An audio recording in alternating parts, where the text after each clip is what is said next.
sombong punya harta, jangan sombong punya tahta, jangan sombong punya rupa yang cantik. Jangan, teman-teman saudaraku sekalian, Allah dengan mudah bisa menghilangkannya darimu. Bahkan jangan sombong punya ilmu, Allah dengan mudah dapat mencabutnya darimu. Jangan sombong. Assalamualaikum warahmatullahi wabarakatuh. Alhamdulillah, wassalatu wassalamu ala rasulillah Muhammad ibn Abdillah wa ala alihi wa sahbihi wa man wala. Subhanaka la ilma lana illa ma 'allamtana, innaka antal alimul hakim. Rabbi shrah li sadri wa yassir li amri wahlul 'uqdatan min lisani yafqahu qawli. Amma ba'du. Betapa kematian sesuatu yang pasti. Allah Subhanahu wa taala berfirman dalam Al-Qur'an. Kata Allah, fa'bud rabbaka hatta ya'tiyakal yaqin. Fa'bud rabbaka hatta ya'tiyakal yaqin. Sembahlah Allah Subhanahu wa taala Tuhanmu. Kamu sembah Allah Subhanahu wa taala hatta ya'tiyakal yaqin. Sampai kapan kita nih diminta buat nyembah Allah? Sampai kapan kita diminta buat ibadah? Kata Allah, hatta ya'tiyakal yaqin, sampai datang sesuatu yang pasti. Apa yang pasti? Ayil maut. Yang dimaksudkan dengan suatu yang pasti itu adalah mati. Karenanya siapapun kamu di atas muka bumi ini harus belajar, berusaha buat jadi hamba Allah Subhanahu wa taala yang taat. Mudah-mudahan Allah mudahkan. Amin ya rabbal alamin. Jadi orang hidup gak ada yang pasti, teman-teman. Gak ada yang pasti buat orang yang hidup. Ada yang mulai dari kecil sakit terus ada. Gak ada yang pasti hidup itu. Yang pasti ketika seseorang hidup hanya satu, namanya mati. Kalau kamu diberi kehidupan, maka satu waktu nanti kehidupan tersebut akan diambil kembali oleh Allah Subhanahu wa taala. Sebab memang hidup di dunia, begitu kamu diberi kehidupannya, udah pasti kamu akan berjumpa dengan kematian. Gak ada yang pasti dalam hidup selain mati. Nah, kalau emang yang pasti itu mati, ngapain sisa hidup gak dipakai buat berbekal menuju sesuatu yang pasti? Ngapain bekalannya untuk sesuatu yang gak pasti? Misalnya nih, kamu umur tamat SMA, umur 15. Kalau kamu berpikir bahwa saya umur segini berarti udah deket lagi mau nikah, bekalan menuju nikah. Misalnya, apa yang kamu kerjakan? Hidung kurang mancung, mancungin alis kurang nyelirit, kurang bulan sabit, kamu sabitin alis kamu. Bibir kurang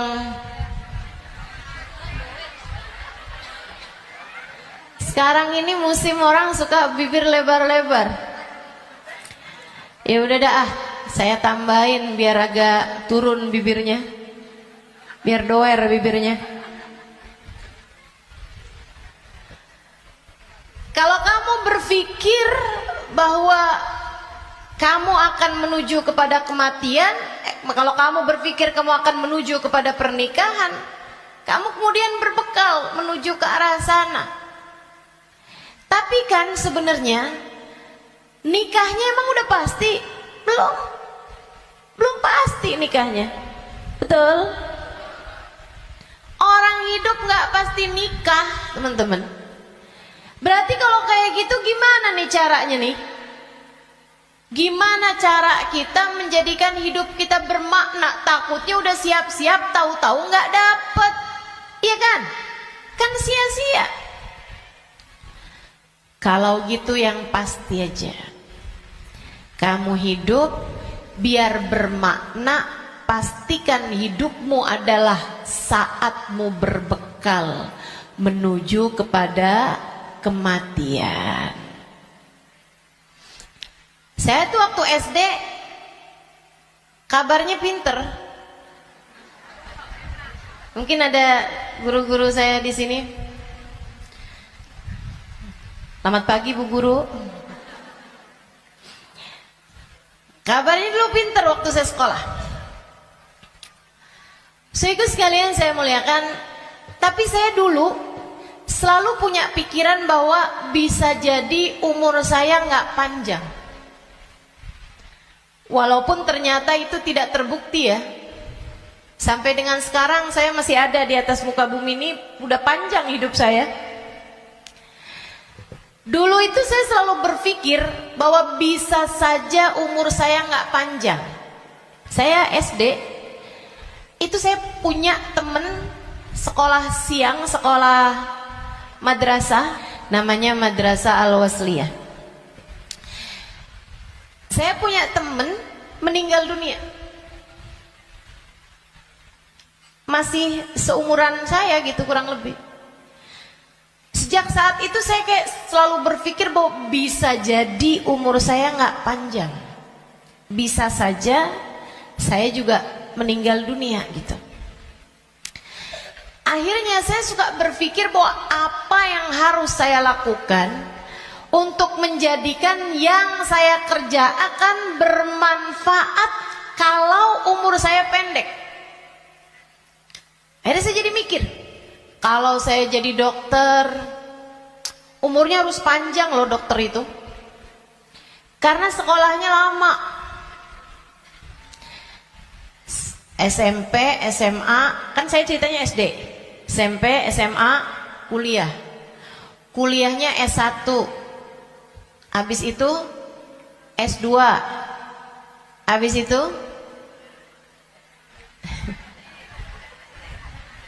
ST katanya.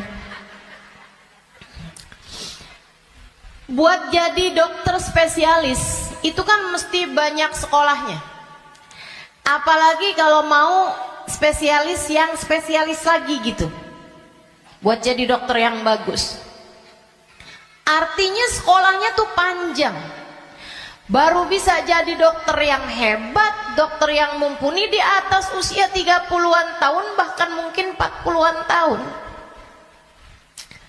Habisnya itu dia praktek mengamalkan ilmunya. Berapa lama? Sampai ketika datang ajal menjemputnya. Manfaatnya ilmunya itu berapa lama? Untuk bisa dipraktekkan bermanfaat buat umat manusia gitu. Sampai dengan berapa lama? Sebentar aja berarti. Kita aja kalau udah dirawat sama dokter yang terlalu tua rada was-was. Betul nggak? Dokternya mau nulis resep, ambil kacamata dulu gitu kan. Terus nulisnya agak tangannya gemeteran. Takut kita. Ini kalau misalnya dia ngelihatnya salah-salah gitu kan. Atau dia mau nyuntik tangannya udah gemeteran. Waduh, udah kayaknya rada gimana gitu. Tapi kita sama dokter muda juga kita ragu-ragu. Betul gak? Coba tuh. Betapa ternyata mau jadi dokter aja itu umurnya cuman dari sekitar 40 sampai ke 50 atau 60 tahun dah gitu. Cuman segitu doang. Sisanya udah enggak tuh. Udah enggak maksimal. Saudaraku sekalian saya muliakan, saya jadi mikir gitu. Wah, kalau gitu enggak usah jadi dokter deh. Takutnya umur-umur 30-an tahun saya meninggal, saya nggak bekalan apa-apa nih. Apa ilmu, apa hal yang bisa membuat saya bisa nggak nyesel kalau saya mati muda? Itu yang saya pikirkan lagi zaman saya SD. Hingga akhirnya saya memutuskan untuk saya akan belajar di pondok pesantren. Biar saya kenal sama agama Allah. Biar saya ngerti caranya jadi hamba Allah. Biar saya kenal sama baginda pemimpin agama saya, baginda Nabi besar Muhammad. Biar saya bisa dekat dengannya, hingga semoga begitu saya meninggal dunia saya dapat berjumpa dan bertemu dengannya. Itu harapan saya. Akhirnya saya belajar di pondok-pondok pesantren, terus belajar, terus belajar, terus belajar.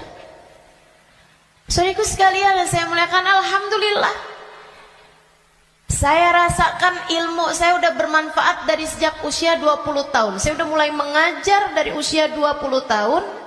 Dan saya mengajarnya dalam bahasa Arab di kota Tarim, Hadramaut, Yaman. Saudaraku sekalian saya muliakan, pada akhirnya kehidupan mengajarkan kita bahwa jangan mau memperjuangkan sesuatu yang tidak kamu bawa mati. Begitu saya belajar lama, saya jadi ngerti bahwa ternyata bahkan bekalan menuju kematian itu bukan ilmu yang banyak, bukan. Akan tetapi hati yang tersambung dengan Allah penciptanya. Ruh, sebab hulikatir ruhu lil abad. Ruh itu ketika diciptakan, ia diciptakan untuk selamanya. Ruh kamu ini teman-teman sekalian, ini yang akan kamu bawa mati. Hati kamu itu adalah ruh kamu, rasa kamu. Ini yang akan kamu bawa mati. Kalau badan ini nggak akan kamu bawa mati. Begitu kamu mati udah tuh, nggak ada lagi urusan sama badan. Badan kamu bisa dimakan merayap-rayap tanah dan habis. Bibir kamu yang selalu kamu lipstikin, wajah kamu yang selalu kamu bedakin, mata kamu yang selalu kamu celain, pakaiin celak, kuku-kuku kamu yang selalu kamu potong setiap kali ia memanjang, badan kamu yang selalu kamu rawat, kamu kasih makan, kamu bersihkan. Ini hanya akan menjadi makanan santapan rayap-rayap tanah, ulat-ulat tanah nanti akan masuk ke lubang-lubang hidungmu. Ia akan masuk dalam seluruh anggota tubuhmu dan kamu habis. Makanya katanya Sayyidina Ali bin Abi Thalib, siapa yang kerjanya buat badannya, siapa yang hidupnya hanya mementingkan urusan tubuhnya, silakan cari pahalanya kepada rayap-rayap tanah. Silakan minta balasannya kepada rayap-rayap tanah. Ulat-ulat tanah, mereka yang senang banget, wih, mulus. Badannya bagus. Enak banget nih kita makannya, katanya gitu. Saudariku sekalian yang saya muliakan, bukan untuk itu kamu diciptakan, bukan untuk itu kamu diciptakan. Yang aslinya dari diri kamu adalah ruhmu, yang sejatinya pada dirimu tidak akan terpisahkan adalah hatimu. Ala inna fil jasadi mudghah, idza salahat salahal jasad kullah, wa idza fasadat fasadal jasad kullah. Ketahuilah di dalam tubuh manusia terdapat segumpal darah, disebut hati. Jika bagus, bagus semuanya. Jika rusak, rusak semuanya. Ketahuilah, segumpal darah tersebut adalah hati. Disitulah ruh ditiupkan. Disitulah ruh sejatinya berada. Meskipun mengalir sampai ke seluruh tubuh kita. Ruh itu dihembuskan saat janin. Badanmu itu berusia 4 bulan dalam rahim ibu kamu. Ditiupkan lewat ubun-ubun. Makanya Bu, ketika Allah menciptakan batok kepala kita, itu semuanya udah full kecuali ada satu lubang kecil di ubun-ubun. Makanya kalau anak bayi ubun-ubunnya masih lembut. Tulangnya belum keras karena asalnya memang bolong. Kenapa Allah bolongin? Buat niupnya ruh, ditiupkannya ruh saat usia 4 bulan tuh dari situ. Rohnya dimasukin, ditiupkan oleh malaikatnya Allah Subhanahu wa taala.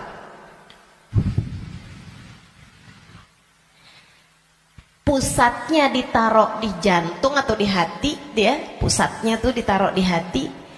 Menyebar ruh tersebut sampai ke ujung-ujung jari. Itu ruh. Kalau datang kematian, dicabut lagi dari ubun-ubun. Malaikat pencabut nyawa sama halnya dengan malaikat peniup ruh, itu memulai pekerjaannya dari ubun-ubun. Nyabut nyawanya juga dari sini. Dicabut dari atas kan yang duluan hilang yang kaki. Makanya orang kalau mati tuh kakinya duluan yang dingin. Yang lain masih hangat tapi kaki udah dingin, itu berarti sudah memulai proses pencabutan nyawa. Sama kayak ada prosesnya bayi ketika keluar, makanya ada istilah pembukaan 1, bukaan 2, bukaan 3 tuh. Sama halnya juga dengan peniupan ruh. Ruh juga begitu. Ketika ditiupkan dan ketika dicabut itu juga seperti itu. Ada masa-masa berhentinya, namanya sakarat. Namanya sekarat. Ala inna lil mauti sakarat, kata Nabi Muhammad sallallahu alaihi wasallam. Ketahuilah, kematian ada sekaratnya. Kematian ada hentakan-hentakannya, enggak sekaligus. Kematian ada tahapan-tahapannya. Ditarik sampai ke lutut. Jadi yang dingin duluan, yang enggak ada ruhnya duluan kakinya. Tarik lagi sampai ke pusar. Pusar kita nih. Tarik lagi sampai ke ulu hati. Banyak orang yang kalau orang tersebut dimurka Allah Subhanahu wa taala, malaikat maut mencabut nyawanya dengan main-main. Dimain-mainin rohnya. Padahal sakitnya setengah mati. Kata Sayyidina Ali bin Abi Thalib, la darba bisayf 30 darbah ahab ilayya min sakrah min sakaratil maut. Badan saya dicacah-cacah pedang 30 kali cacahan pedang lebih saya sukai daripada 1 sakaratul maut. Sakit setengah mati. Buat orang yang suka main-main dalam hidupnya, ada banyak di antara mereka yang ketika ajal datang menjemputnya, malaikat maut memain-mainkan saat pencabutan nyawa. Sakitnya luar biasa. Tapi ada banyak juga hamba-hamba Allah yang hidupnya santun, yang hidupnya berakhlak pada Allah, nggak pernah main-main dalam hidupnya. Allah pun memudahkan saatnya sakaratul maut. Kayak doa orang-orang tua kita, Allahumma hawwin alaina fi sakaratil maut. wan najata minan nar. Ya Allah, ringankan saatnya sakaratul maut. Dia nggak bilang, ya Allah jangan ada sakaratnya dong buat kematian saya, nggak bisa gitu. Atau ya Allah jangan kasih saya sakit saat sakaratul maut, nggak bisa gitu juga. Karena memang sakaratul maut itu sakit, memang pasti sakit.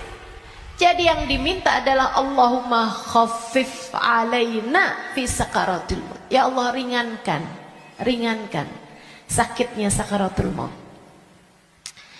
Apa yang bisa meringankan? Maksudnya ringannya tuh gara-gara apa? Kalau kamu tanya sama saya, Ustazah, ringannya sakaratul maut tuh gara-gara apa? Saudaraku sekalian, sesuatu itu sakit bisa jadi ringan itu karena dua hal. Satu, karena memang sakitnya itu levelnya jadi ringan. Kan begitu? Sakit kan ada level-levelnya.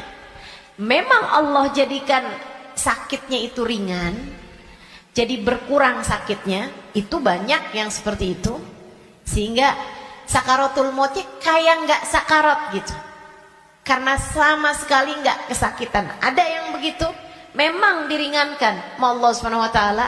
Level sakitnya memang diturunkan oleh Allah Subhanahu Wa Taala, semacam itu.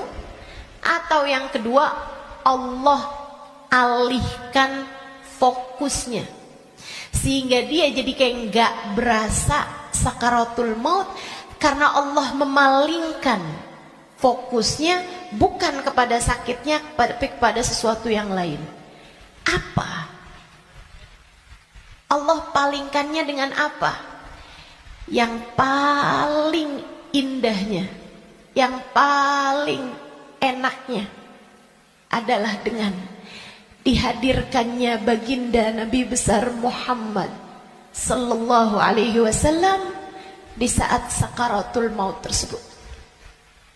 Sakit, tapi enggak jadi terasa sakitnya sebab ia bisa lihat Nabi Muhammad.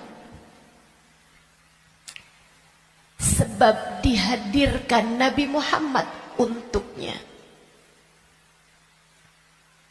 Sakit, tapi yang nggak terasa. Gimana coba?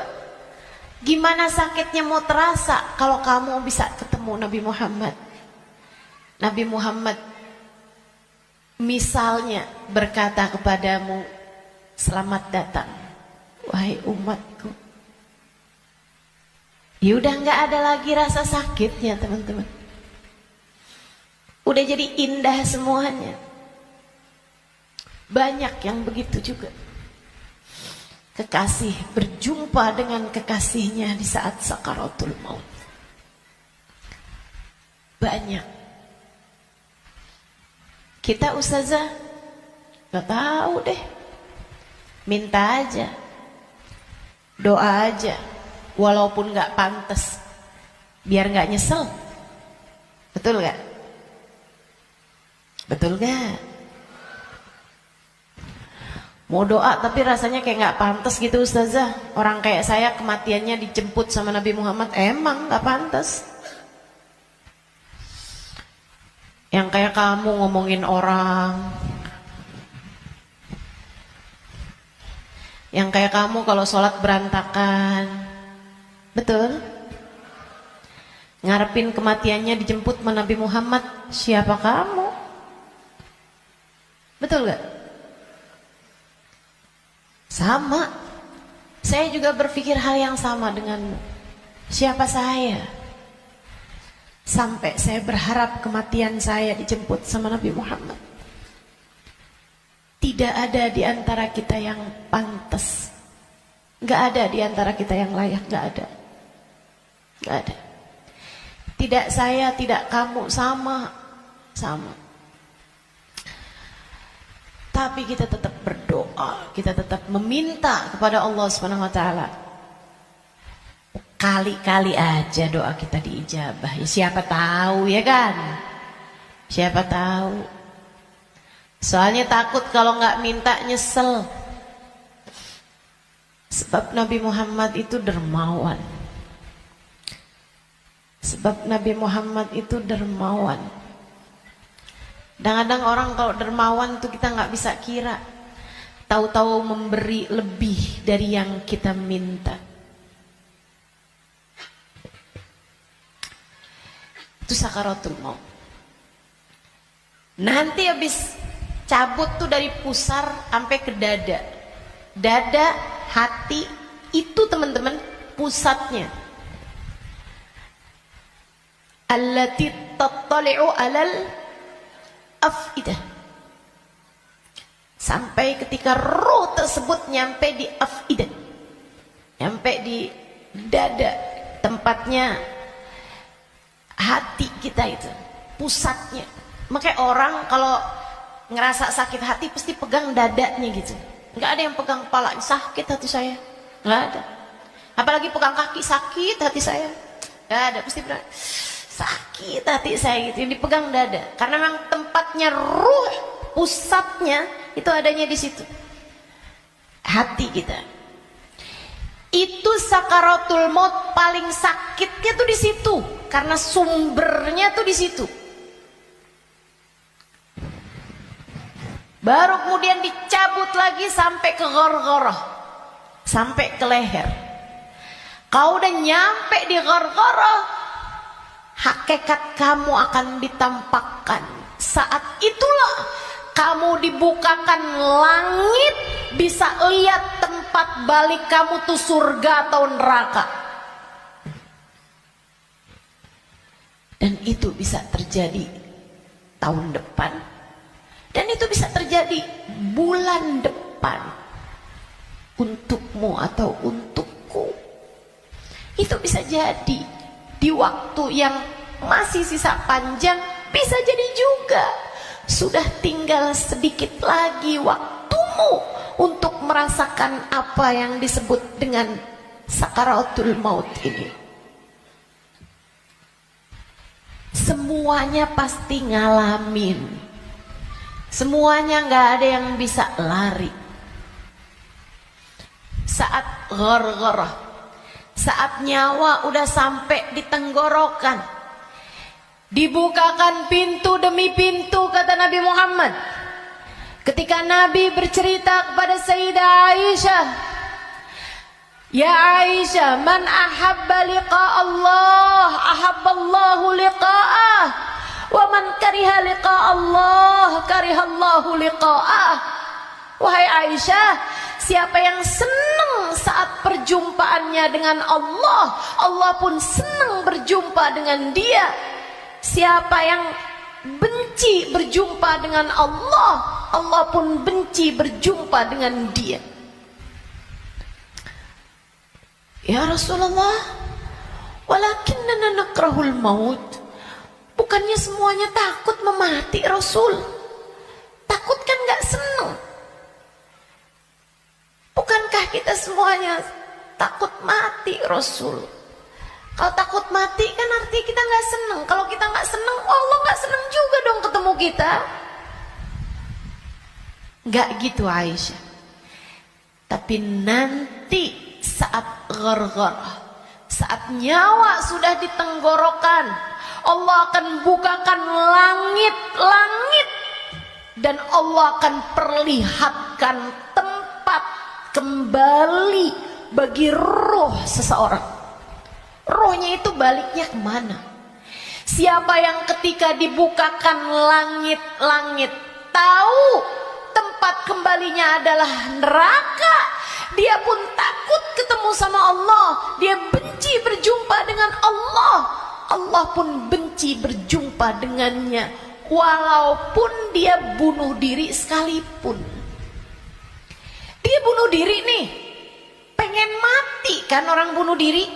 Tapi begitu ruhnya sampai di tenggorokan, begitu dia lihat tempat kembalinya adalah neraka, dia pun takut, kepengen gak jadi bunuh diri. Dia pun pengen balik hidup lagi. Karena dia lihat ternyata tempat kembalinya adalah neraka yang sangat menakutkan. Dia benci berjumpa dengan Allah, Allah pun benci benci berjumpa dengannya. Sebaliknya, orang mukmin, orang yang tawadhu, orang yang hidupnya buat nyari Allah, walaupun sebenarnya takut, walaupun sebenarnya ngeri, tapi saat langit dibuka, dia diperlihatkan bahwa tempat kembalinya adalah surga. Dia pun rindu, dia pun ingin, dia pun cinta untuk berjumpa dengan Allah. Dia pun bahagia, dia sukacita berjumpa dengan Allah. Allah pun sukacita berjumpa dengannya. Allah pun suka untuk berjumpa dengannya. Nih, saat ghargharah ini Allah cerita dalam Al-Quran di surat Al-Mu'minun, hatta idza jaa ahadahumul maut qala rabbirji'un la'alli a'malu salihan fima taraktu kalla innaha kalimatun huwa qailuha wa min waraihim barzakhun ila yaumi yub'atsun. Sadaqallahul azim. Kata Allah, sampai ketika kematian datang kepada kalian, ketika ruh sampai di tenggorokan, dia akan berkata, Rabbirji'un, balikin saya lagi ya Allah, balikin saya lagi ya Allah. Setahun, biarkan saya tinggal lagi di dunia setahun ya Allah. Nggak boleh sebulan ya Allah, nggak boleh seminggu ya Allah. Minggu depan deh ya Allah, matinya minggu depan aja. Gak boleh minggu depan, sehari ya Allah. Besok mati gak apa-apa, jangan sekarang.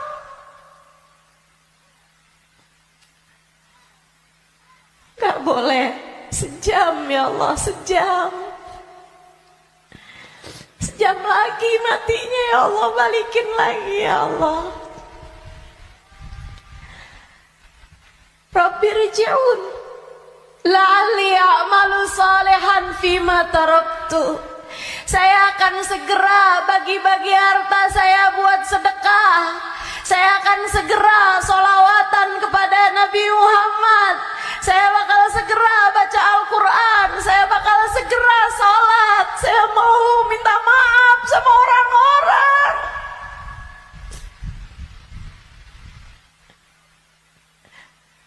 Saya mau minta maaf sama orang-orang.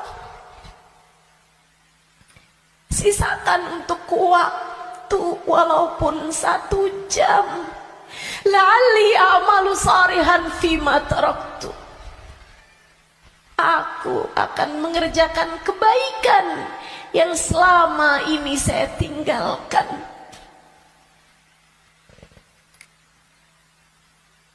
Apa jawab Allah?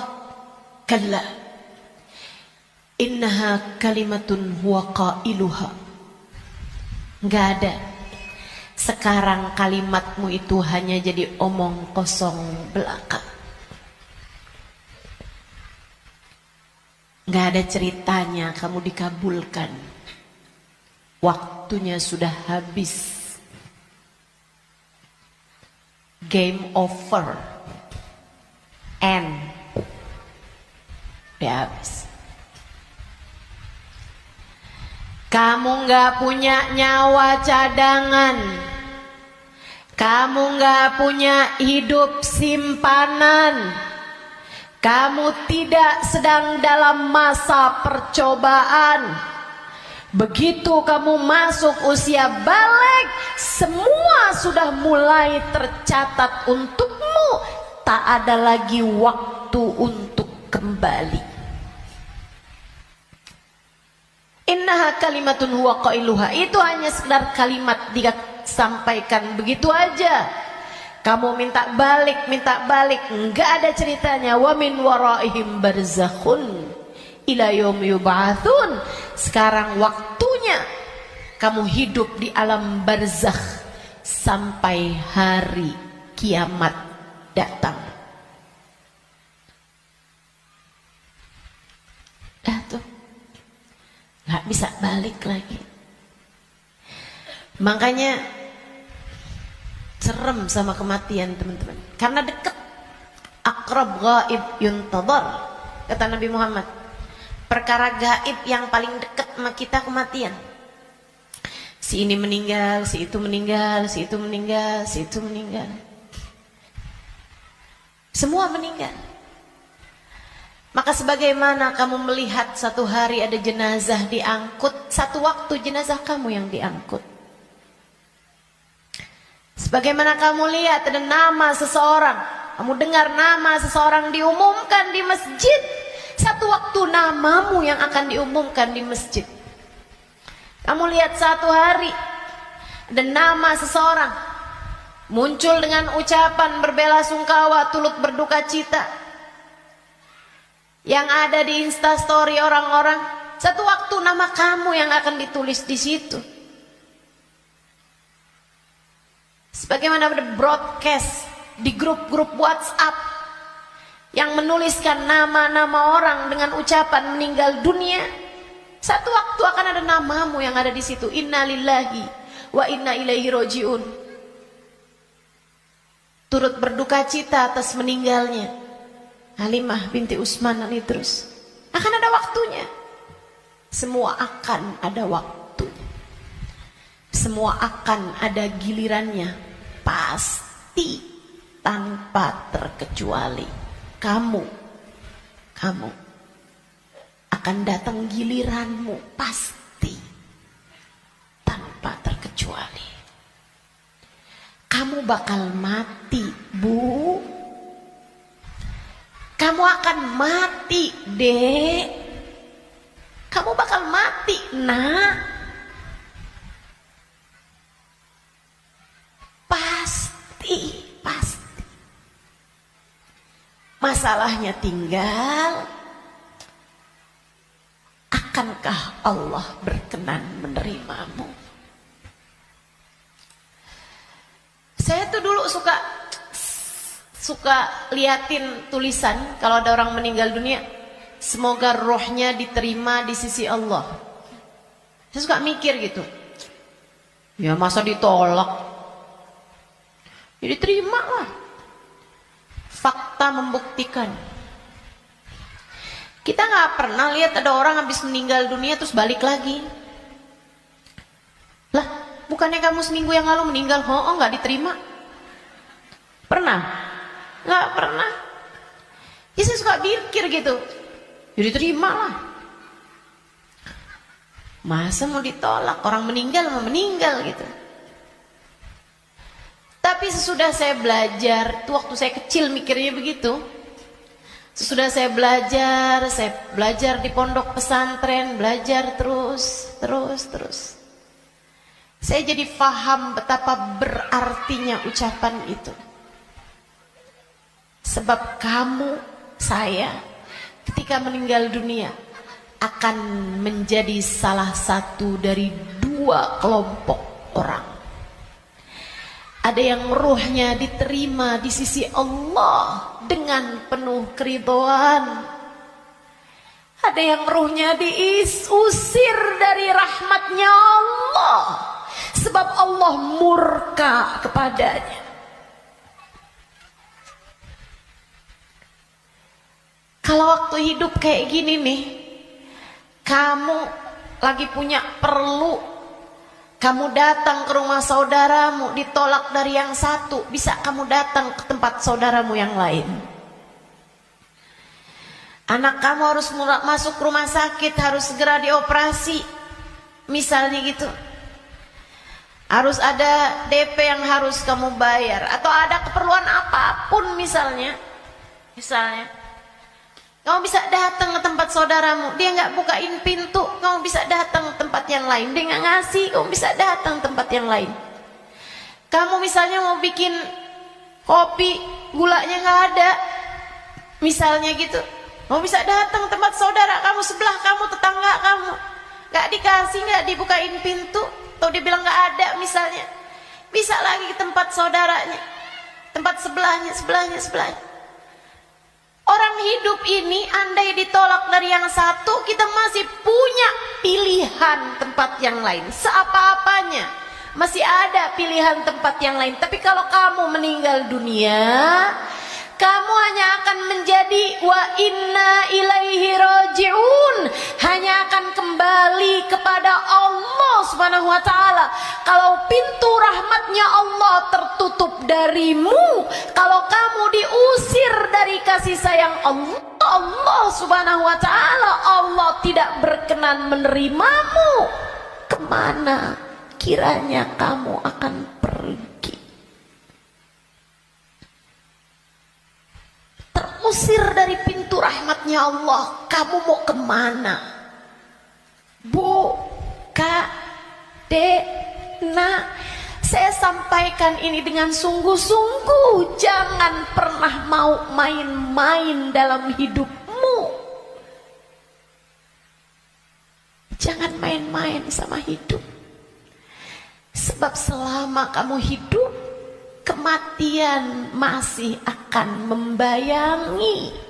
Dan begitu datang kematian sementara Allah belum ridho kepadamu, sangat mungkin ruhmu tidak diterima Allah, hingga Allah pun mengusirmu dari pintu rahmatnya, dan kamu dikembalikan kepada lembah kemurkaannya.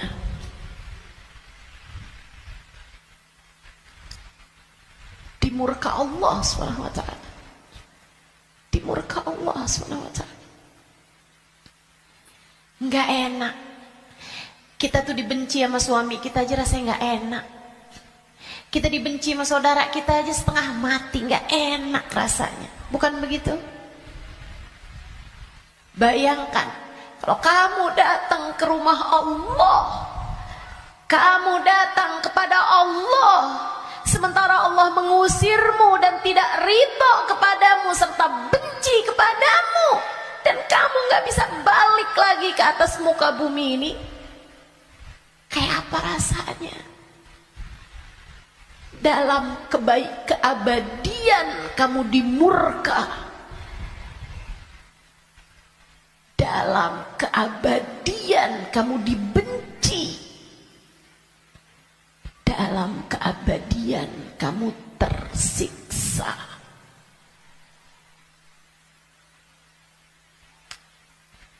Nggak akan sabar, nggak akan sabar. Makanya sekarang nih di dunia kamu masih bisa sabar. Kalau lagi nggak enak sabar aja. Malam-malam ngantuk mau tahajud, yang sabar. Bangun tahajud, yang sabar. Biar nanti kamu nggak ketemu waktu di mana kamu tidak akan sabar menghadapinya. Kamu nggak akan kuat ngadepinnya. Sekarang kamu kuat. Buat puasa kamu kuat. Buat baca Quran kamu kuat.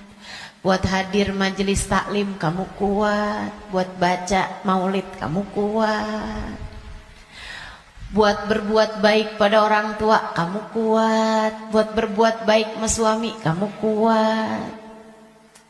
Buat doain anak-anak kamu kuat. Buat ngurusin rumah kamu kuat. Buat ngerjain kebaikan-kebaikan kamu kuat. Maka kerjakan apa yang kamu kuat untuk menghindarkan diri dari sesuatu yang kamu gak bakal kuat. Bertahanlah terus. Bertahanlah untuk tetap menjadi solehah. Yang sabar jadi solehah. Tetaplah jadi hamba Allah yang soleha. Gak kuat nih saya, enggak, kamu kuat, kamu kuat. Saya gak kuat lagi Ustazah ngadepin suami kayak begitu. Kuat, kamu kuat. Saya gak kuat lagi Ustazah ngadepin orang tua saya nih Ustazah. Kuat, kamu kuat. Gak kuat lagi saya ngadepin anak-anak saya Ustazah. Kamu kuat, kamu kuat. Kamu kuat. Saya gak kuat puasa, kuat, kuat. Saya gak kuat tahajud, kuat, kuat. Saya gak kuat baca zikir habis duhur, habis subuh ke isyraq, kuat, kuat. Saya gak kuat baca ratib malam-malam hari, ngantuk saya, kuat, kuat. Kamu kuat ngerjain itu semua. Saya gak kuat Ustazah buat berbuat baik sama semua orang. Saya pengen marah aja semuanya. Enggak, kamu kuat, kamu kuat. Jangan marah-marah, jangan. Jangan marah-marah. Kamu kuat. Teman-teman saya sekalian, yang gak kuat kalau kamu mati dan kamu terusir dari rahmatnya. Yang kamu gak kuat kalau sampai di dalam kubur ruhmu disiksa, kamu gak akan kuat. Yang gak kuat kalau kamu datang malaikat yang menanyai dalam kuburan dan kamu gak bisa jawabnya, hingga kemudian malaikat tersebut mulai menyiksamu, kamu gak akan kuat. Sisanya di dunia ini kamu kuat, kamu kuat. Saya dijahatin terus Ustazah sama tetangga saya gak kuat lagi, kamu kuat. Saya ditinggalin sama teman-teman saya gak kuat, kuat, kuat, kuat. Percaya saya, kamu kuat. Saya sakit Ustazah, saya udah gak kuat lagi, kuat, kuat, kuat. Yang kamu gak kuat kalau kamu sampai diusir dari rahmatnya Allah. Yang kamu gak kuat kalau ruhmu keluar, dan bisa jadi itu bulan depan, bisa jadi itu minggu depan. Saat ruhmu keluar dan kamu ngelihat tempat kembalimu adalah neraka, kamu gak akan kuat.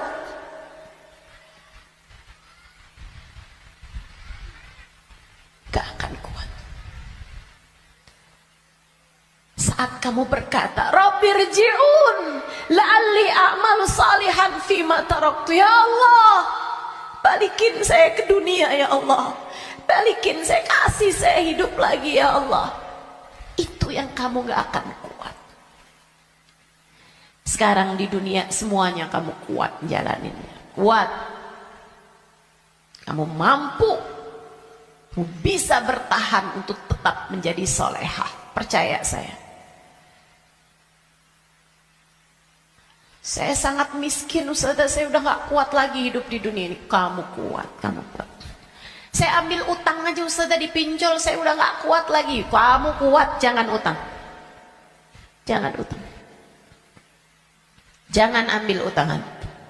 Apalagi pakai riba. Lebih kamu nanti tambah rusak jalannya, tambah salah hidup kamu. Kamu kuat menjalani kehidupan di atas muka bumi ini teman-teman. Yang kamu gak kuat kalau sampai mati Allah murka padamu, kamu gak akan kuat. Maka yuk berbekal. Dengan apa berbekalnya? Satu, hidup yang benar. Tetaplah istiqomah. Sholat jangan ditinggal, ibadah jangan ditinggal. Apa yang kamu bisa kerjain, kerjain. Sedekah biar kata sedikit jangan ditinggal. Saya orang miskin Ustazah, saya nggak bisa sedekah banyak-banyak. Tapi kamu masak, masak, banyakin kuahnya kata Nabi. Bagiin tetangga, kasihin tetangga kamu pas kamu lagi masak.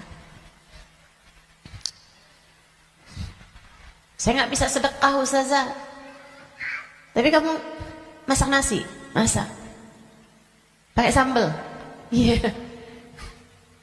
Apa? Tempe goreng, banyakin, sisain dikit buat tetangga kamu, kasih buat orang yang susah. juga yang ada di sekitarmu.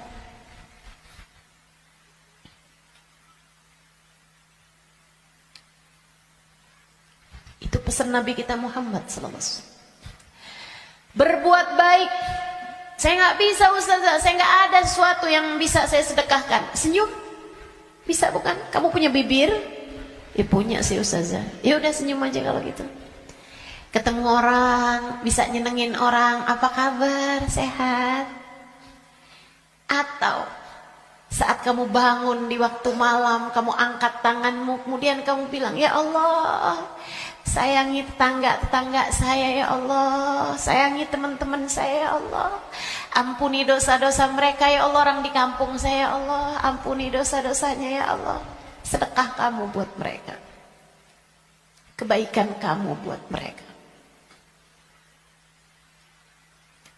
Berbuat baik semampu yang kamu bisa, sebisa yang kamu mampu. Apaan aja. Bahkan sekedar kalimat pujian buat suami kamu. Alhamdulillah kamu sehat, saya senang kalau kamu udah sehat. Kata-kata yang enak gitu. Jangan sakit lagi ya, saya kesian kalau lihat kamu sakit. Saya sayang sama kamu. Kalimat yang enak.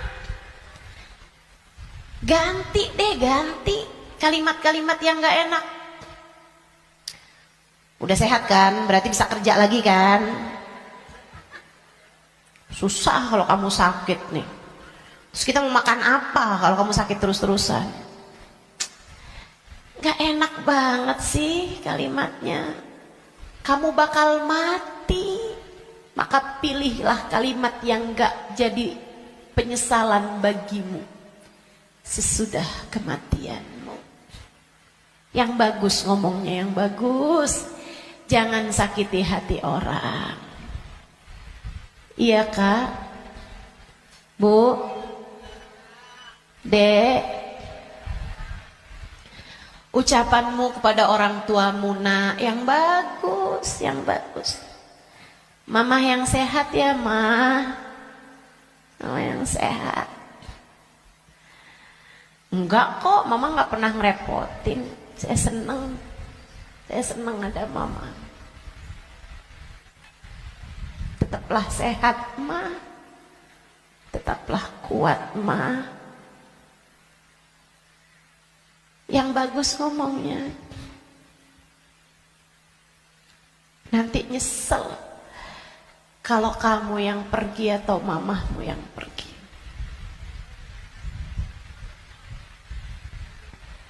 Kepada abahmu, ayahmu, gitu juga. Ngomong yang bagus-bagus aja, biar nggak tambah banyak penyesalanmu ketika datang ajal menjemputmu. Apapun dari kebaikan yang bisa kamu lakukan, lakukanlah. Udah nggak usah pakai mikir-mikir, saya mau pakai kerudungan kapan ya? Nggak usah. Sekarang orang senegeri udah pakai kerudungan semua kok. Selagi kamu perempuan ya pakai penutup aurat. Saya nggak tahan Ustazah, saya nggak kuat pakai jilbab. Kuat kok. Semua kuat. Bismillah. Bismillah. Lakukan kebaikan, jangan tinggalkan. Sebab seperti mana kamu hidup, seperti itulah kamu akan mati. Jika kebaikan yang kamu lakukan dalam hidupmu, kamu hanya akan berjumpa dengan kebaikan-kebaikan sesudah kematianmu. Kebaikan kamu lakukan karena Allah, Allah akan membalasmu dengan kebaikan-kebaikan dari sisinya. Dan itu akan sangat menyenangkan. Kama ta'ish tamut. Sebagaimana kamu hidup, seperti itu pula lah kamu akan mati. Maka tetaplah istiqomah di jalan Allah. Itu bekal utama. Bekal keduanya, selalulah berdoa, selalulah meminta kepada Allah agar dikaruniai husnul khatimah. Sering-sering minta, ya muqallibal qulub, tsabbit qalbi ala dinik. Wahai zat yang membolak-balikan hati, tetapkanlah hati kami berada dalam keimanan kepadamu. Selalulah berdoa, Rabbana la tuzigh qulubana ba'da idh hadaitana wa hab lana min ladunka rahmatan innaka antal wahhab. Ya Allah, jangan pernah kau cabut hidayah iman yang telah kau anugerahkan kepadaku. Anugerahkanlah pula untuk kami rahmatmu. Sesungguhnya engkau adalah zat yang maha memberi. Selalulah berdoa, ya Allah biha, ya Allah biha, ya Allah bihusnil khatimah, ya Allah biha, ya Allah biha, ya Allah bihusnil khatimah. Ya Allah, aku mohon padamu, ya Allah, aku minta padamu husnul khatimah, ya Allah. Akhir kehidupan yang baik. Kematian dengan membawa iman, kematian sedangkan kau berkenan menerima kami, ya Allah. Terus doa, terus minta sama Allah. Sebab la yarudul qada illa doa. Tidak ada yang dapat menolak takdir buruk selain doa. Doa terus, doa terus, doa terus. Kalau ada waktunya doa tuh, kayak lagi majelis, kemudian silahkan berdoa, silahkan sampaikan hajatmu. Habis sholat, jangan dulu langsung bangun, sebelum kamu berzikir kemudian berdoa, kan begitu. Nah kalau doa jangan minta dunia mulu teman-teman. Kalau semua doa mau minta dunia, habis dunianya selesai kamu bawa apa? Kamu punya apa? Minta juga. Urusan akhirat malah justru jauh lebih penting daripada meminta urusan dunia yang akan kamu tinggalkan begitu kamu mati. Jangan kalau doa yang diminta duit lagi, duit lagi. Jangan kalau doa yang diminta jodoh lagi, jodoh lagi. Atau biar hati suami nggak berpaling, itu aja yang kamu minta. Biar suami nggak poligami, ustazah, itu terus doa saya ustazah. Bukan hanya itu yang kamu perlukan teman-teman. Doa urusan dunia tuh kalau bisa sekedarnya aja. Karena hidup di dunia ini qalil, sedikit, katanya Imamul Haddad, tabalagh bil qalili minal qalili. Bekalan dunia ini sedikit aja lah, karena dunianya itu emang sedikit. Dikit lagi juga mati. Kalau doa itu yang kiranya kamu gak nyesel begitu kamu masuk ke dalam alam kubur. Doanya minta apa? Minta husnul khotimah. Doa minta Allah ridha, minta biar Allah selamatkan, minta biar Allah bahagiakan kalau kamu ada di dalam kuburan, minta biar Allah bahagiakan ketika nanti kamu di padang mahsyar. Jadi begitu ajal datang menjemputmu, kamu masih punya simpenan dari doa-doa yang belum diijabah Allah SWT, yang belum kamu rasakan ijabahnya. Begitu kamu mati, kamu udah punya simpenan doa buat mahsyar. Begitu kamu mati, kamu udah punya simpenan doa buat kubur. Begitu kamu mati, kamu udah punya simpenan doa buat kiamat. Begitu kamu mati, saat di padang mahsyar dibangkitkan, kamu udah punya simpenan doanya. Tinggal tunggu ijabahnya. Nah kalau doanya belum pernah kamu doain, gimana mau ngarepin ijabahnya? Nah kamu gak pernah minta. Ya Allah, kubur saya, ya Allah, saya sekarang maunya kubur saya biar seneng, ya Allah. Ternyata kok nggak seneng, kata Allah. Nah, kamu nggak pernah minta. Di dunia yang sering mintanya, biar nanti kamu dapat ijabahnya. Di dunia yang sering minta, ya Allah, jadikan kami ada dalam rombongan Nabi Muhammad. Jadikan kami ada dalam rombongan umat Nabi Muhammad, ya Allah. Jangan cuma di majelis maulid aja doanya. Saat tahajud tuh kamu doa, minta ya Allah, nanti di akhirat ya Allah, jadikan saya ada dalam rombongan Nabi Muhammad. Biar nanti begitu kamu mati, kamu udah punya simpenan doanya, tinggal nunggu ijabahnya. Kata Allah, ud'uni astajib lakum, mintalah, niscaya akan aku beri. Jadi di akhirat kamu tinggal nungguin saat doamu diijabah. Sebab kalau kamu mintanya nanti gitu kan di akhirat, ya itu tadi kata Allah, innaha kalimatun huwa qailuha. Kalimatmu tuh gak ada artinya lagi, gak ada maknanya lagi. Sebab akhirat bukanlah tempat berbuat. Dunia ini tempatnya berbuat. Akhirat hanyalah tempat untuk dibalas. Kalau saatmu di dunia kamu hanya minta dunia, apa yang kamu persiapkan buat sesudah kematianmu?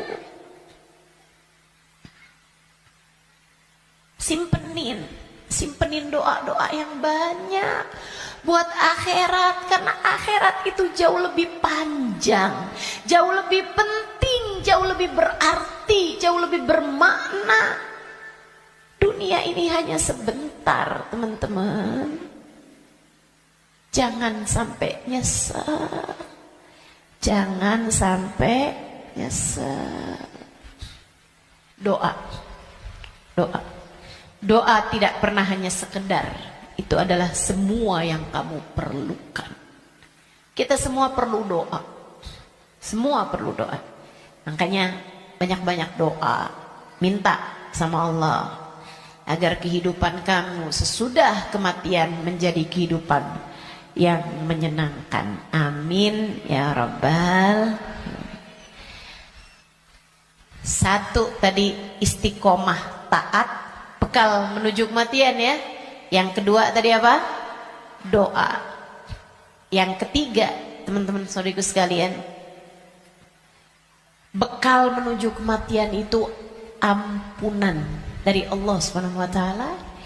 Itu bisa kamu dapat dengan memohon ampunan, beristighfar dan bertaubat, meninggalkan dosa-dosa. Kamu mau berbekal menuju kematianmu, tinggalin dosa.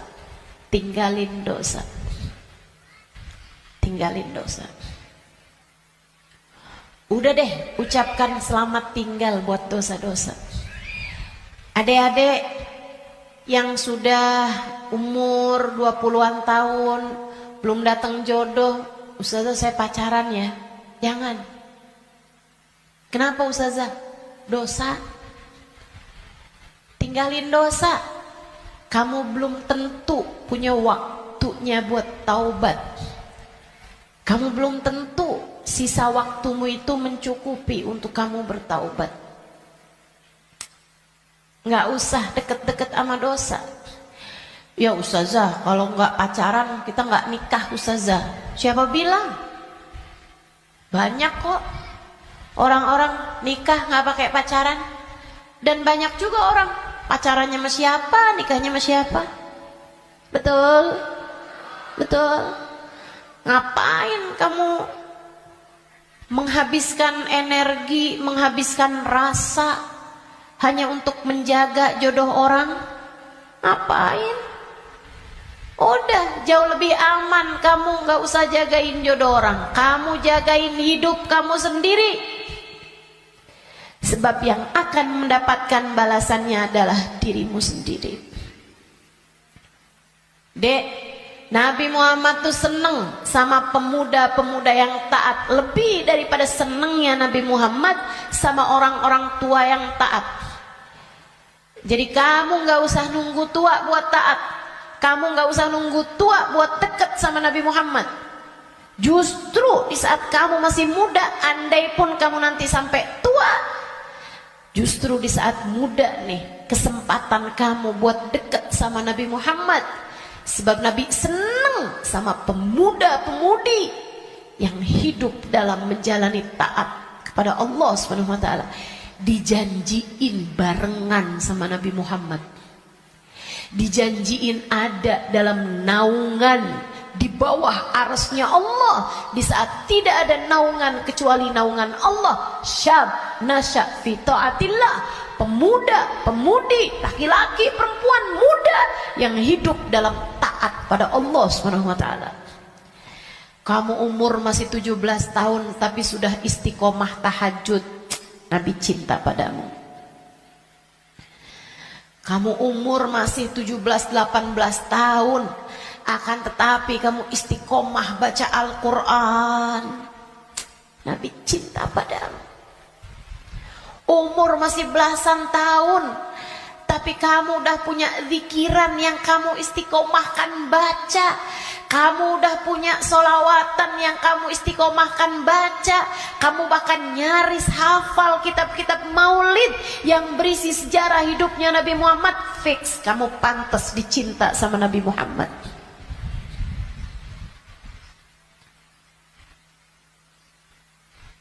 Kamu punya kesempatan besar untuk bisa jadi orang yang kelak di hari akhirat nanti membersamai Nabi Muhammad. Tinggalin dosa, dek, tinggalin dosa. Gak ada pentingnya. Kamu gak akan seneng nantinya sama dosa itu. Kelihatannya kayak bagus tapi bikin sumpek. Kelihatannya kayak enak tapi bikin hati gelap. Kelihatannya kayak membahagiakan, padahal itu hanya akan menyusahkan hidupmu saja. Tinggalin dosa. Semua yang ada di sini, yang tua, yang muda, tinggalin dosa, tinggalin dosa. Itu cara kamu biar bisa berbekal menuju kematian yang indah. Yang terakhir, kamu pengen berbekal menuju seindah-indah kematian adalah dengan mencintai orang-orang soleh. Gaulmu itu loh benerin. Gaulnya sama orang bener, biar kamu bisa bener. Sayangnya sama orang bagus di mata Allah, orang soleh, orang solehah. Sayangnya sama ulama, sayangnya sama guru-guru, gitu kan? Sama ustadz, sama ustadzah, sama kiai, sama bunyai, sama habib, sama habibah, muhbabah. Itu bikin kamu bisa jadi orang-orang yang meninggalnya nanti dalam keadaan-keadaan yang indah.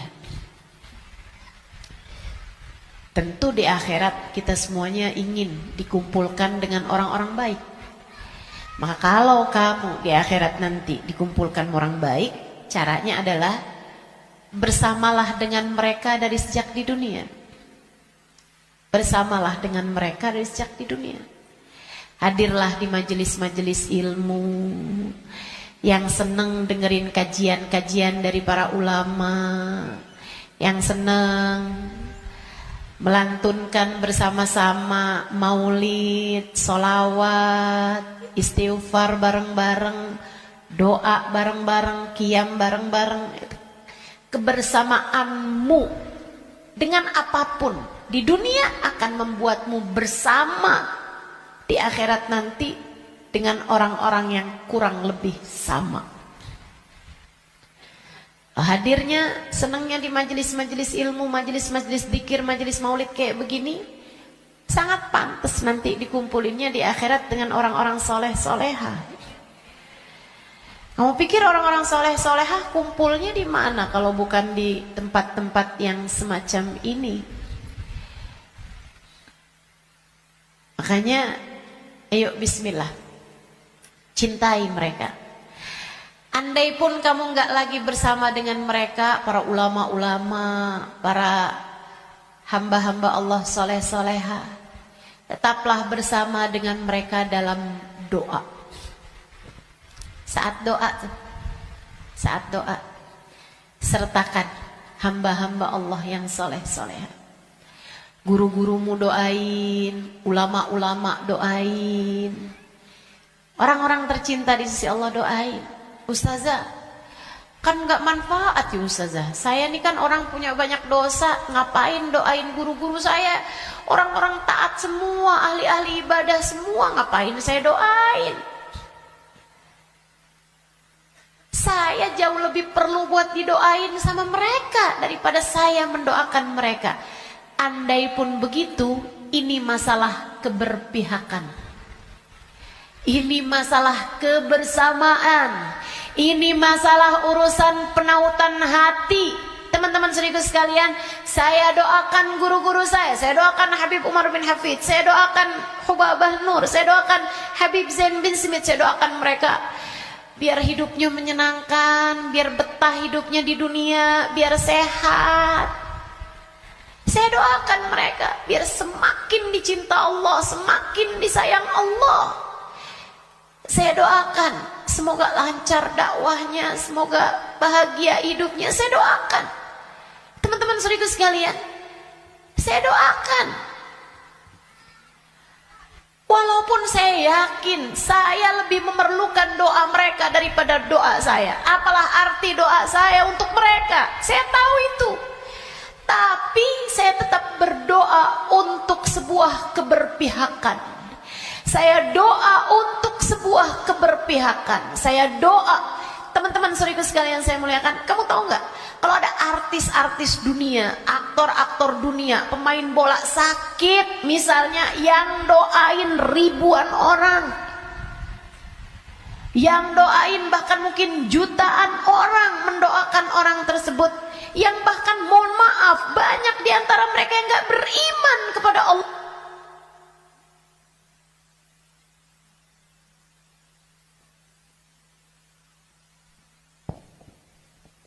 Yang bahkan banyak di antara mereka yang tidak beriman kepada Allah Subhanahu wa taala.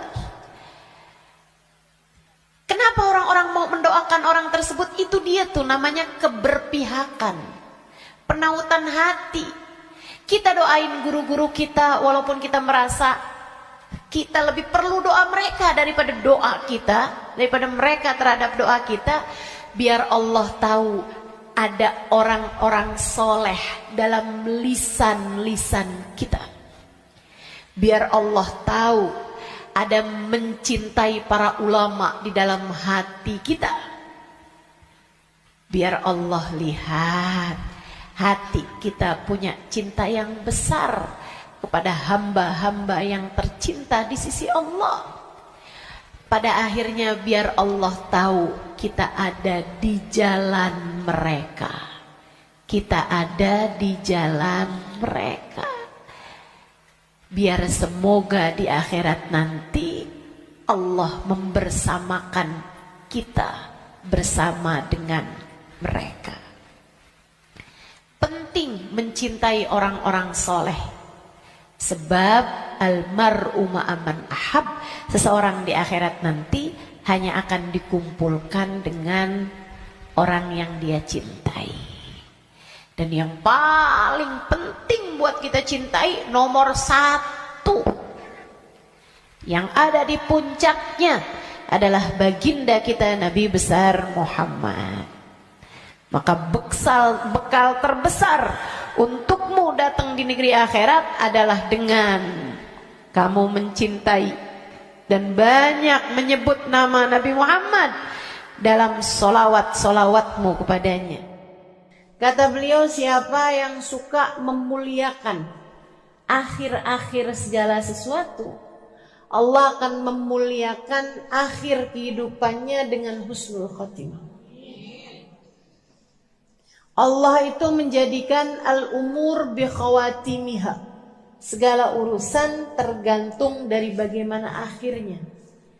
Kata Nabi kita Muhammad sallallahu alaihi wasallam, al-umur bi khawatimiha. Segala urusan tergantung dari bagaimana akhirnya. Kita punya kehidupan, ini tergantung dari bagaimana akhirnya. Demikian pula dengan keadaan-keadaan kita. Allah Subhanahu wa taala menjadikan akhir-akhir segala sesuatu tuh yang paling bagusnya. Kayak makanan aja, kata Nabi Muhammad, al-barakah fil akhir. Berkah adanya di akhirnya. Makanya jangan ninggalin sisa di makanan. Yang paling berkahnya justru ada pada bagian akhirnya. Saudara sekalian saya muliakan, hari nih, sepanjang hari sama sepanjang malam, yang paling bagus bagian akhirnya. Sepanjang hari ini paling bagusnya saat menjelang maghrib, saat sore tuh, jelang-jelang maghrib. Sama waktu paling afdol bahkan dalam sehari semalam adalah bagian terakhir dari waktu malam, thuluthul lailil akhir, sepertiga malam yang terakhir. Bahkan dalam hadis Nabi Muhammad sallallahu alaihi wasallam mengatakan, innallaha yanzil fi thuluthil lailil akhir wa yunadi hal min mustaghfirin hal min taib. Sesungguhnya Allah Subhanahu wa taala turun di sepertiga malam yang terakhir, kemudian manggil-manggil, mana nih di antara hambaku yang mau bertaubat, yang mau kembali, aku akan terima. Mana nih di antara hambaku yang mohon pertolongan, aku akan beri padanya pertolongan. Siapa nih di antara hambaku yang memohon ampunan, aku akan beri padanya ampunan. Hal min talib hajatin, siapa nih di antara hambaku yang meminta satu hajat, fauniluhul matalib, maka aku akan kabulkan segala hajat-hajat. Waktu paling mustajab di akhir malam, sesaat menjelang subuh. Sampai-sampai dikatakan ma'uqitatil wilayah illa fi jawfil lail. Tidak diberikan kewalian kecuali di malam yang sangat gelap, di kegelapan malam. Kapan kegelapan malam? Malam semakin gelap, pertanda fajar sebentar lagi terbit. Artinya bahwa waktu paling gelapnya malam adalah di bagian terakhirnya malam. Nah, itu para wali-wali jadi wali karena mereka ada di waktu tersebut sedang munajat, sedang berdoa, sedang meminta, sedang ibadah pada Allah Subhanahu wa taala. Jadi kalau lagi mikir gitu, jangan-jangan saya wali. Coba diingat-ingat, tahajudmu gimana? Ibadahmu di waktu malam gimana? Yang masih banyak tidurnya kayak kita ini udah deh, yang penting selamat, gak usah ngarep jadi wali. Sedikit sekalian, waktu paling mustajab, waktu paling berkah di akhir bagian malam. Demikian pula dengan akhirnya minggu, hari Jumat. Hari Jumat itu akhirnya minggu. Nah itu kan paling afdol. Hari dalam seminggu paling afdolnya adalah hari Jumat. Saudara sekalian saya muliakan, kemudian akhir bulan itu namanya ayyamus sud, hari-hari gelap. Sunnahkan untuk berpuasa. Sebagaimana disunnahkan pula untuk berpuasa pada hari-hari terang, yaitu ayyamul bid, tanggal 13, 14, 15 dari tiap bulannya. Nah, itu merupakan waktu-waktu yang mustajab, termasuk juga yang segera akan kita jelang secara khusus, yaitu akhir tahun kita ini, waktu yang sangat mulia. Beliau mengatakan, Habib Umar bin Hafid mengatakan, kamu kalau pintar menghormati akhir tahun, akhir hari, akhir malam, gitu kan ya, akhir dari segala sesuatu kamu suka muliakan, maka Allah SWT akan memuliakan hidupmu dengan akhir yang terbaik. Kita nih hidup nih, mau kayak gimana kita jalaninnya, tetap nilainya tuh di bagian final. Sama tuh kayak orang lomba mau maraton kah, lomba mau cepet-cepetan setir mobil misalnya, lomba mau cepet-cepetan apapun aja, itu urusannya sama akhir teman-teman. Gak ada orang ceritanya lomba maraton siapa yang paling cepat jalan di awal, gak ada. Pasti apakah dia nyampe garis finish apa enggak. Apakah dia nyampe bagian akhirnya apa enggak. Yang awalnya santai-santai bahkan paling belakang, kalau akhirnya dia sampai di garis finish dalam keadaan paling awal, dia terhitungnya adalah juaranya, pemenangnya. Demikian pula dengan hidup kita. Andai ada orang sepanjang hidup berbuat dosa, kata Nabi kita Muhammad sallallahu alaihi wasallam, "Lau anna imra'an", andai ada seseorang dia ngerjain perbuatan dosa sepanjang hidupnya, kemudian di akhir hidupnya dia bertaubat, di akhir hidupnya dia kembali, kemudian dia diakhiri hidupnya dalam keadaan baik, maka dia akan masuk dalam surga Allah SWT. Orang nih kafir sepanjang hidup, begitu akhir kehidupannya masuk Islam, biar kata baru semenit masuk Islamnya, surga akhirnya. Semua tergantung dari gimana akhirnya. Saudara sekalian saya muliakan, namun sebaliknya juga, dan ini yang kita ngeri. Andai ada orang ngerjain taat seumur hidup, tapi akhir kehidupannya dia mengerjakan dosa yang membuat Allah Subhanahu wa taala murka hingga mencabut iman dari dalam hatinya, dia mati su'ul khatimah, maka tak ada jatah darinya dari kesenangan akhiratnya Allah Subhanahu wa taala.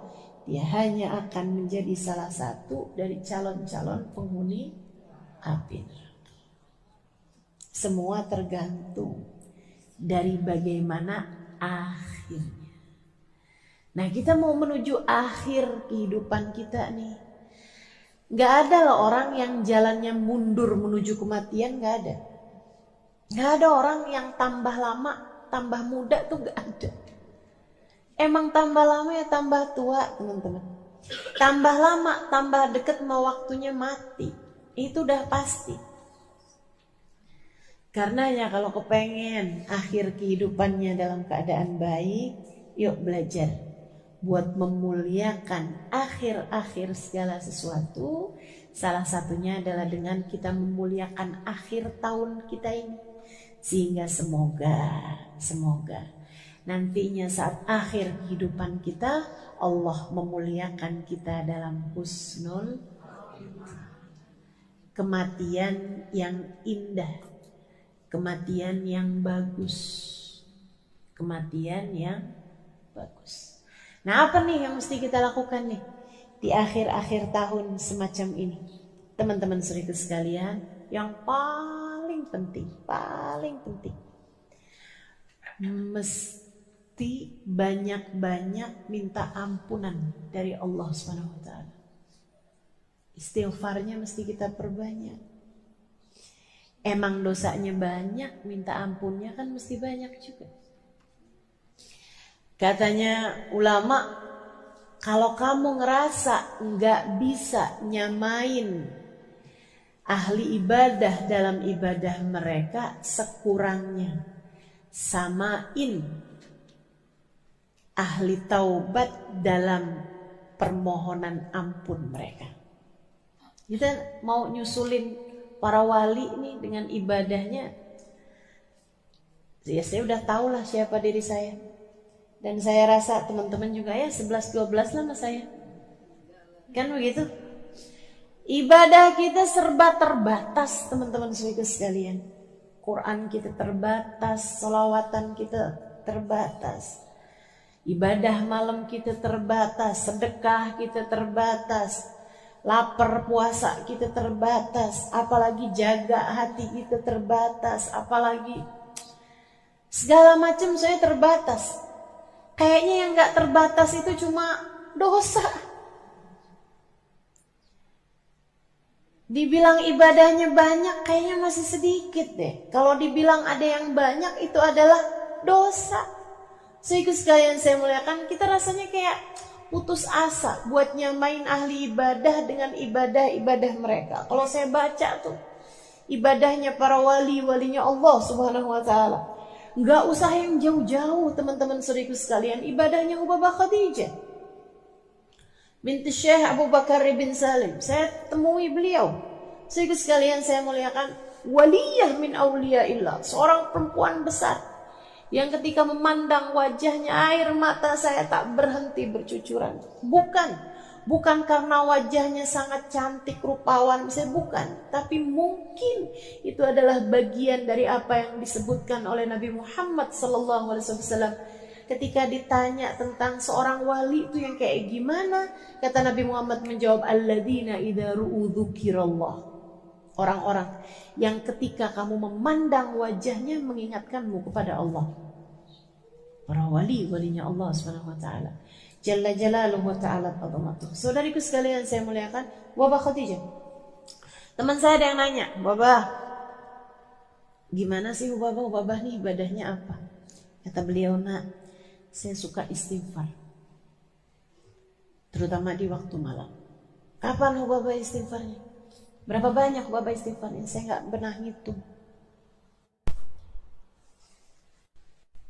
Mulai jam berapa Hubabah istighfarnya? Habis selesai sebagian witir, dia bilang salat isya, dia kerjain witir beberapa rakaat. Beliau bilang habis makan malam, mulai itu saya duduk siapin 5 kurma sama air. Dia bilang saya mulai baca istighfar yang beliau baca, astaghfirullah lil mu'minin wal mu'minat. Itu istighfarnya Hubabah Khadijah. Ya Allah, saya mohon ampun untuk semua orang Islam, baik laki-laki maupun yang perempuan. Astaghfirullah lil mu'minin wal mu'minat. Dia bilang saya baca itu nggak saya hitung, sampai saya berasa haus, saya minum air, sampai nanti saya berasa mulai lapar, saya makan, mulai pengen istirahat, saya makan 1 kurma, saya minum airnya, saya baca lagi. Ntar udah kayak berapa lama gitu kan, mulai kering tenggorokannya, minum airnya lagi, makan kurmanya. Dia bilang kalau udah 5 kurma selesai, udah tuh saya berdiri. Jam berapa kira-kira Hubabah? Ketika biasanya dia bilang ketika saya mendengar suara tarhim di masjid di malam besok. Itu ibadah para hamba-hamba Allah Subhanahu wa taala. Jalla jalaluhu ta'ala azamatuh. Teman-teman sekalian saya muliakan, para walinya Allah Subhanahu wa taala, kasih Allah Subhanahu wa taala, demikian keadaan mereka. Gak usah jauh-jauh. Mungkin Hubabah Khadijah masih agak nggak kelihatan mata gitu. Teman-teman sekalian, Hubabah Nur. Teman-teman semua alhamdulillah matanya telah diizinkan Allah memandang wajah wanita mulia itu. Hubabah Nur binti Habib Muhammad bin Abdullah Al-Haddad alaiha ridwanullah. Itu saudaraku sekalian saya muliakan. Tiap malam baca ratib. Dulu tuh kalau baca ratib, baca la ilaha illallah itu cuma 40. Lama-lama naik 50, lama-lama naik 100. Lama-lama 500. Sekarang ini udah 1000. Saya baca ratib sama beliau di salah satu perjalanan, kok la ilaha illallahnya lama banget. Saya bilang, wah Baba, khalasna. Itu udah selesai nih baca. Dia bilang alaf Halimah. Ya Allah Tuhan, alaf banyak. Masya Allah. Beliau, saudariku sekalian saya muliakan, ada tuh teman-teman saya ajakin waktu itu bulan Ramadan. Habis selesai buka puasa, diundang sama beliau sholat berjamaah, lagi kurang sehat. Maghrib, habis selesai sholat maghrib, beliau yuk awabin masing-masing nggak jamaah. Habis selesai awabin, beliau bilang, Halimah, saya kalau bulan Ramadan gini saya qadha sholat. Untuk salat biar kita dapat nih pahalanya kan lipat-lipat nih kalau bulan Ramadan. Barangkali ada salat-salat kita dulu yang kurang sempurna. Beliau kemudian qada salat maghrib, qada salat maghrib, isya qada salat isya gitu ya. Qada salat maghrib berjamaah. Udah. Habis selesai beliau bilang, kita mau salat tasbih. Tahu kan salat tasbih? Isya, habis isya ba'diyah isya ma'awabin 6 rakaat, habis itu salat qada 3 rakaat maghrib, habis itu salat tasbih 4 rakaat dengan baca tasbihnya kan 300 kali itu kan. Masya Allah, Masya Allah. Sampai teman-teman saya pada bolak-balik nanya, Ustazah salat apa lagi nih? Ini salat apa lagi? Kita belum selesai apa salatnya. Masya Allah. Ubah. Segitunya beliau bilang, saya ini lagi kurang sehat, Halimah doain. Saya bilang nih kita nih dapetin kurang sehatnya Hubabah. Sehatnya kita aja kayak nggak nyampe gitu. Gimana kalau beliau pas lagi sehatnya? Subhanallah, subhanallah. Ibadah, teman-teman sekalian. Ibadah. Kita nggak bisa nih nyamain ibadahnya ahli ibadah. Ya sekurangnya lah kita nyamain istighfarnya, permohonan ampunnya ahli taubat. Biar jangan sampai ibadah banyak kagak, dosa banyak iya tapi nggak dapetin ampunan banyak. Biar sekurangnya ibadahnya kurang, dosanya banyak. Istighfarnya, permohonan ampunnya juga biar banyak. Insya Allah. Jadi di akhir tahun semacam ini teman-teman sekalian, yuk kita banyak-banyakin istighfar. Banyak-banyakin mohon ampun. Banyak-banyakin minta pada Allah SWT, ya Allah ampuni, ya Allah ampuni. Ya Allah ampuni. Istighfarnya kita perbanyak. Bangun tidur kita minta ampun. Habis selesai sholat kita minta ampun. Ini kan jalan-jalan banyakin istighfar. Sambilan ngapain kita istighfar. Istighfar terus minta maaf. Minta ampun sama Allah SWT. Allahumma anta rabbi wa ana abduk. La ilaha illa anta khalaqtani. Ya Allah, Engkau adalah Tuhanku, aku adalah hamba-Mu. Ya Allah, Engkau telah menciptakan aku. Khalaqtani fa ana abduka wa ana ala ahdika wa wa'dika mastata'tu.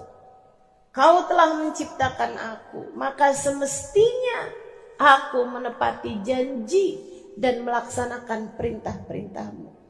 Tapi ya Allah, abu'u laka bi ni'matika alayya wa abu'u bi dzambi.